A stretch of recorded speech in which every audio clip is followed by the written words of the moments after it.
Tem algumas pessoas, alguns teólogos, que eu discordo, que vão falar que essa maldição aqui foi a maldição dos africanos. Nossa. Não, essa explicação racista existe em livros de teologia. Que horror. Por quê? Deixa eu explicar primeiro. Isso aqui não é, eu tô discordando, né? Só pra galera saber como é que cada um vai falando. Mas eu ouvi falar disso aí, Rodrigo, e tudo mais. Em primeiro lugar, qual foi o pecado do filho dele? Alguns entendem que o pecado foi que ele tentou relações sexuais com o pai. Por quê? Porque quando fala que ele viu Noé nu, né? Ele foi contar pros irmãos, ele vendo o pai, esse ver seria uma forma idiomática de ter relações sexuais com. Porque a Bíblia fala, o irmão não descobrirá a nudez da sua irmã, o pai não descobrirá a nudez da filha. Descobrir a nudez não é não ver nu, é não ter relações sexuais com. Então alguns pensam que ele tentou abusar sexualmente do pai. Eu acho meio forte isso aqui. Porque na Bíblia, quando fala não descobrirá a nudez, o verbo que aparece lá é o verbo iodar. Não é o verbo ver, roer. Não é o verbo ver. Mas existe essa interpretação aí, tá bom? A segunda interpretação é que, de fato, ele desonrou o pai dele. Debochou do pai. E foi chamar os irmãos para desonrarem o pai. Isso, para nós, pode parecer um pecado pequeno, porque a gente vive numa geração em que os filhos não respeitam mais o pai. Que o pai é apenas aquele cara ultrapassado que não sabe mexer no TikTok. Ah, pai, não enche o saco não, pai. A gente que vive numa geração do não enche o saco não, pai, ser o filho punido só porque debochou da nudez do pai, parece coisa pequena. Mas na cultura patriarcal não era. E a gente tá falando tanto da questão da família, a gente sabe que não é. O que gera no caráter de um homem ser criado num lar onde ele não aprendeu a respeitar o pai e a mãe? Porque pensando agora, a gente contou toda a história de como Noé criou bem os filhos, que só tinha uma esposa, aí foram junto pra arca, e aí quando sai dá uma dessa. Dá uma dessa e o filho vai. Ficou louco, né? E o filho vai e pensa que por causa dessa situação do pai, ele pode botar o pai pra baixo. Então isso é sério.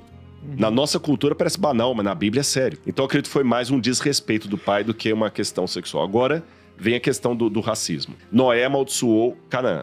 Aí, na distribuição dos filhos de Noé, acredita-se o seguinte, tem uma coisa muito interessante da arqueologia. Quem inventou a escrita? Os sumérios, que viveram ali entre o rio Tigre e Eufrates. Os sumérios inventaram os primeiros documentos escritos da humanidade. Os sumérios inventaram a roda, os sumérios inventaram a política, inventaram a cidade, inventaram a matemática. Os sumérios inventaram também a escrita e os primeiros relatos históricos. Quando você traduz os primeiros escritos da humanidade, sabe o que os sumérios contam? Quem somos nós que inventamos a civilização? Nós somos os descendentes daqueles que sobreviveram ao grande dilúvio, que por sua vez são descendentes daqueles que moravam no jardim paradisíaco de Edenu. Nossos pais perderam o jardim paradisíaco porque comeram uma comida proibida. Os deuses mandaram um dilúvio sobre a terra e matou toda a terra. Somente Utnapishtim, segundo um relato, ou Atrahasis, segundo o outro, sobreviveu, e nós somos os herdeiros deles. Olha que interessante. Essa história está nos primórdios da humanidade. E o que é ali o Golfo Pérsico?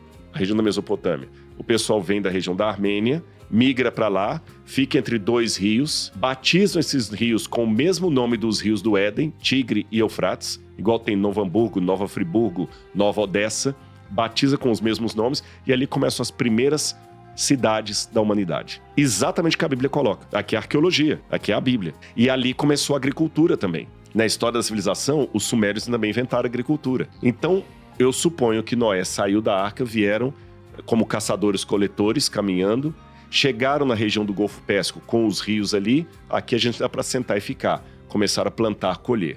Noé fez isso. Aí os descendentes de Noé começam a espalhar.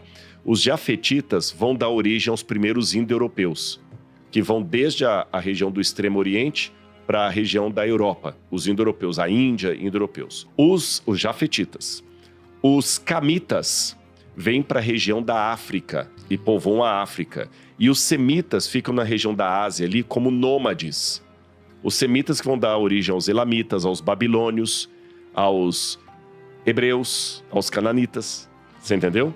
Agora, olha que interessante. Aí falo assim, a Bíblia diz que bendito seja o Senhor Deus de Sem, Canaã lhe será servo. Isso aqui é a razão pela qual a África se tornou escrava no mundo inteiro. Porque os africanos são os descendentes de Cão. Cão aqui não é cachorro não, viu gente? É um nome, Cam. Os africanos são os descendentes de Cã, então eles foram amaldiçoados por Deus. Isso aqui é explicado por aí, mas isso é uma coisa que eu ojerizo. Não tem base essa explicação racista. Por que razão? Em primeiro lugar, Canaã não era África, em que pese a verdade que os camitas foram aqueles que povoaram a África. O Canaã era a parte leste-oeste do Rio Jordão, a parte oeste, que hoje é Israel, e eles não eram africanos. E por que a maldição foi sobre Canaã e não sobre o próprio Cã? Isso é interessante.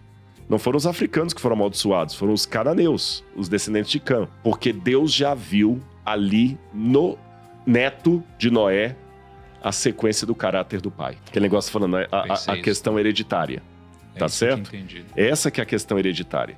Então, para mim, essa maldição aqui foi apenas a questão de conveniência hereditária. Canaã realmente foi um lugar cheio de problemas de toda a natureza, você pode imaginar, mas não é correto dizer que os negros foram escravizados porque eles são frutos da maldição que Deus deu a Noé. Tem gente ensinando isso por aí, mas isso é racismo, isso é errado e não condiz com o texto bíblico. Cara, muito legal a história de Noé, né? Muito, muito mesmo. Muito, muito interessante. Cara, é bizarro, né? A gente pode ficar horas e horas e horas falando sobre um capítulo, um versículo, enfim, o papo eu pensei que a história ia ser, hoje ia ser pouco, porque é um trecho relativamente pequeno. Não, e olha só, e aí se você pular um capítulo, a gente tá em Abraão, Torre de Babel, que foi o nosso último episódio. Sim. E a história continua. Pensa em toda a história que a gente contou de Abraão, cara, e toda a história de Noé é toda uma linhagem. E pode incrível, fechar né? só com uma coisinha rápida aqui? Lembra que eu contei, do ponto de vista arqueológico, como surgiu a civilização ali entre o rio Tigre e Eufrates, na Mesopotâmia, e dali foram espalhando? Você tem, acho que umas 25 ou 26 pirâmides, torres que foram encontradas em várias cidades ali, e essas cidades começaram pelo erguimento de uma torre, e a partir disso aí, as pessoas se espalharam. E hoje você pega o tronco linguístico de todas as línguas que falam no mundo, a raiz vai estar justamente ali. Caraca. Que legal. Algo a se pensar.